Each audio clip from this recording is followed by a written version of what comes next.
அன்பின் இரட்சகர் இயேசு கிறிஸ்துவின் நாமத்தில் வாழ்த்துக்கள். இந்த நாளிலும் எசேக்கியேல் தீர்க்கதரிசியின் புஸ்தகம் 24வது அதிகாரம் 15 27 வரை கற்றுக்கொள்ளப் போகிறோம். முதல் பகுதியில் ஒரு அழுக்கான கொப்பரை எடுத்து அதில் இறைச்சிகளை போட்டு எலும்பு துண்டுகள், நல்ல எலும்பு துண்டுகளெல்லாம் போட்டு எலும்பு துண்டே வேகிற அளவுக்கு சமைக்கும்படியான ஒரு உருவகத்தை சொல்லி, நேபுகாத் நேச்சார் எருசலேமை தாக்க ஆரம்பித்து விட்டார் என்று சொல்லி அந்த நாட்களில் டிவிகள், அங்கே மொபைல் ஃபோன்கள்லாம் இருந்து செய்திகளை அறிந்து கொள்ளுகிறதற்கு அவர்களுக்கு எந்த வாய்ப்பும் இல்லை. அங்கேருந்து யாரையாவது தப்பி வந்து இங்கே பாபிலோனில் வாழ்கிற ஜனங்களுக்கு சொன்னாதான் அங்கே எருசலேம் தாக்கப்பட்டு கொண்டிருக்கிற செய்தியே தெரியும். அப்படிப்பட்ட நேரத்தில் பாபிலோனில் வாழக்கூடிய எசேக்கியேலுக்கு ஆண்டவர் அந்த காரியத்தை கிமு 588 எருசலேம் தாக்கப்பட்ட உடனே செய்தியை கொடுத்ததுனால அந்த கொப்பரையை வைத்து ஒரு உருவகத்தை செய்து காட்டியிருக்கிறார். இப்பொழுது அங்கே வரக்கூடிய அழிவுகளை குறித்து காரியத்தை சொல்லணும். அதுக்கு இந்த பகுதியில் தேவ ஊழியர்களுக்கு தேவையான பக்குவம் என்ன என்கிற தலைப்பின் கீழே எனக்கு கட்டளையிட்டபடியே நான் செய்தேன் என்று சொல்கிறார். என்ன செய்தார்? எசேக்கியேல் மனைவியினுடைய மரணமானது நிகழ்ந்திருக்கிறது. ஆண்டவர் 16ஆம் வசனத்தில், மனுப்புத்திரனே, இதோ நான் உன் கண்களுக்கு முன்பாக விருப்பமானவளை ஒரே அடியிலே உன்னை விட்டு நான் எடுத்துக்கொள்ளுவேன். ஆனாலும் நீ புலம்பாமல் அழாமல் கண்ணீர் விடாமல் இருக்கணும்னு சொல்லி ஒரு கட்டளை கொடுக்கிறார். நீ அலறாம பெருமூச்சு விடு, இலவு கொண்டாடக்கூடாது, உன் பாகையை உன் தலையை விட்டு கலட்டாத, உன் பாதரட்சியை காலை விட்டு கலட்டாத, காலில் மாட்டிக்கோ, உன் தாடியை மூடாத, துக்கம் கொண்டாடுகிறவர்களின் அப்பத்தை புசியாமல் இருன்னு சொல்லுகிறதை பார்க்கிறோம். விடியற் காலத்தில் தான் நான் ஜனங்களோட பேசினேன். அன்றைக்கி சாயங்காலத்தில் என் மனைவி மரித்து போனா, செத்து போனா, எனக்கு கட்டளையிட்டபடியே விடியற் காலத்தில் செய்தேன் என்று சொல்லி இங்கே எசேக்கியேல் சொல்லுகிறார். லேவியராகமம் 10ஆம் அதிகாரம் 6ஆம் வசனத்தில், ஆரோனின் குமாரர்கள் மரித்திருக்கிறார்கள், நாதாபும் அபியூவும் மரித்திருக்கிறார்கள். அந்நிய அக்கினியை கொண்டு வந்தபடியினால பலிபீடத்தின் அக்கினியில் தான் அற்புதங்கள் நடக்கும். தேவனுடைய வார்த்தைகள் தேவனால் தரப்பட்ட அற்புதம் நடக்கும். சொந்த கருத்துக்களை அடித்து விட்டோன்னு சொன்னால் அது சாபத்தையும் அழிவையும் தான் கொண்டு வரும். அதனால் இங்கே ஆண்டவர் கோபப்பட்டு கொண்டிருக்கிறார். மோசே ஆரோனையும் எலியாசரையும் இத்தமார் எனும் அவன் குமாரனையும் நோக்கி, நீங்கள் சாகாதபடிக்கு, சபை அனைத்தின் மேலும் கடுங்கோபம் வராதபடிக்கு நீங்கள் உங்கள் தலைப்பாகையை எடுத்து போட்டுறாதுங்க. துக்கம் கொண்டாடுகிறதற்கு அடையாளமாக அங்கே ஆசாரியர்களுக்கு கொடுக்கப்பட்ட அந்த ஆடையை கலட்டிடாதுங்க. உங்கள் வஸ்திரங்களை கிழிக்காமல், துக்கத்தின் மிகுதியினால் வஸ்திரங்களை கிழிப்பது அந்த நாட்களில் வழக்கமாக இருந்தபடினால செஞ்சிடாதுங்க. நீங்கள் ஆண்டவரை அநீதி செஞ்சிட்டார்னு சொல்லுகிறது போல மாறிவிடும். ஆண்டவரே கோபத்தில் இருக்கிறார், இந்த காரியத்தை செய்து விடாதீர்கள் என்று சொல்லி அங்கே மோசே எச்சரிக்கிறதை பார்க்கிறோம். அதே போல தான் இங்கே 19ஆம் வசனத்தில், நீர் செய்கிறவைகள் எங்களுக்கு என்னத்திற்கு அடையாளம் என்பதை அவங்கெல்லாம் வந்து உன்கிட்ட கேட்பாங்க, எங்களுக்கு தெரிவிக்க மாட்டீரோன்னு கேட்பாங்க. நீ அவர்களுக்கு சொல்லணும், உங்கள் பலத்தின் முக்கியத்துவம் அந்த எருசலேம் பட்டணம், உங்கள் கண்களின் விருப்பம் அந்த ஆலயம், உங்கள் ஆத்மாவின் வாஞ்சையுமான என் பரிசுத்த ஸ்தலம். அது உங்களுக்கு ஆத்மாவுக்கு வாஞ்ச, உங்கள் கண்களுக்கு விருப்பம், என்னதான் மறந்துட்டீங்க, ஆனால் ஆலயத்தை நேசிக்கிறீங்க. அந்த பரிசுத்த ஸ்தலத்தை, என் பரிசுத்த ஸ்தலத்தை நான் பரிசுத்த குலைச்சலாக விட்டுட்டேன். யாரெல்லாமோ போய் அந்நியர்கள் போய் அந்த எருசலேமின் ஆலயத்தை சுட்டரிக்கிறதற்கு நான் விட்டு கொடுத்துட்டேன். நீங்கள் விட்டு வந்த உங்கள் குமாரரும் உங்கள் குமாரத்திகளும் பட்டயத்தினால் விழுவார்கள். இந்த நேரத்தில் நான் என்னுடைய மனைவி இறந்தபோது நான் இப்படி துக்கம் கொண்டாடாமல் இருக்கிறது போலவே நீங்களும் செய்வீங்கன்னு 22ஆம் வசனத்தில் சொல்கிறார். தாடியை மூடாமல், துக்கம் கொண்டாடுகிறவர்களின் அப்பத்தை புசியாமல், உங்கள் பாகைகளை கலட்டாமல், பாதரட்சைகளில் காலில் அணிஞ்சிட்டு நீங்கள் புலம்பாமலும் அழாமலும் இருந்து உங்கள் அக்கிரமங்களில் நீங்கள் வாடி போய் ஒருவரை ஒருவர் பார்த்து தவிச்சு போய் நீங்கள் இருப்பீங்க. இந்த காரியத்தை உங்களுக்கு சொல்லும்படியாகத்தான் என்னுடைய வாழ்க்கையை உங்களுக்கு ஒரு பாடமாக ஆண்டவர் காண்பிக்கிறார் என்று கற்றுக் கொடுக்கிறதை பார்க்கிறோம். ஆண்டவர் எசேக்கியேலை பார்த்து உங்களுக்கு அவன் அடையாளமாக இருப்பான்னு சொன்னார். அதனால தான் நான் செய்கிறேன்.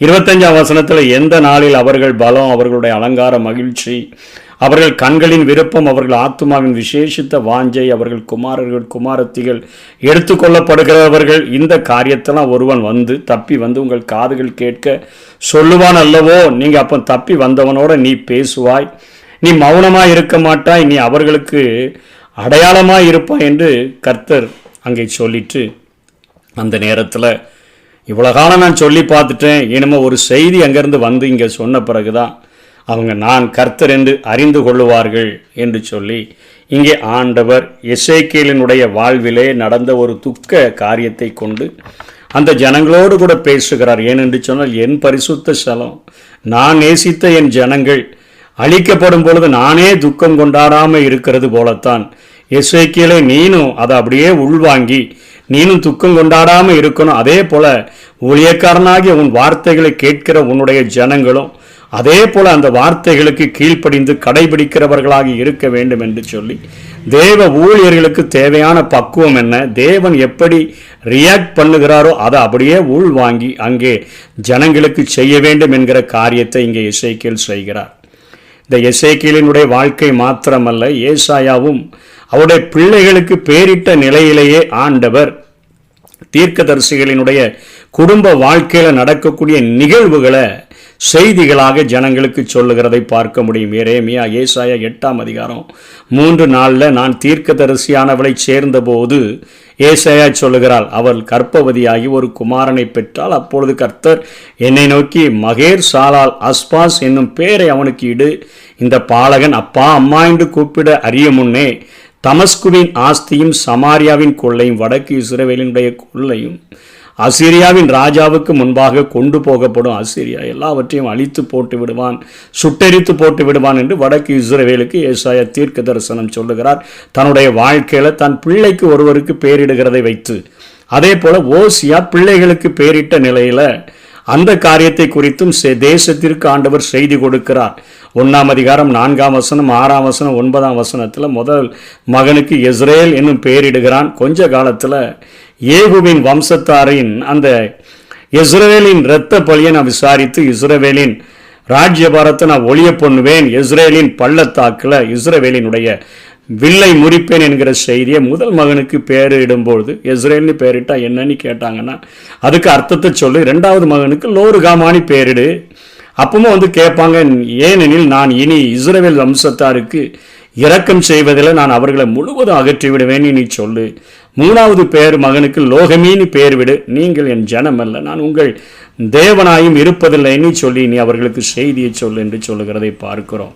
அதே போல யோசியா தன்னுடைய வாழ்க்கையில் ஒரு கெட்டுப்போன பெண்ணுக்கு வாழ்வளிக்கிற காரியத்தையும் 1ஆம் அதிகாரத்தில் 2ஆம் வசனத்தில் பார்க்கிறோம். ஒரு சோர ஸ்திரீயையும் சோர பிள்ளைகளையும் உன்னிடமாய் சேர்த்துக்கொள், தேசம் கர்த்தரை விட்டு விலகி சோரம் போயிற்றுன்னு சொல்லி அந்த செய்தியை ஜனங்களுக்கு சொல்லு என்று சொல்லுகிறார்.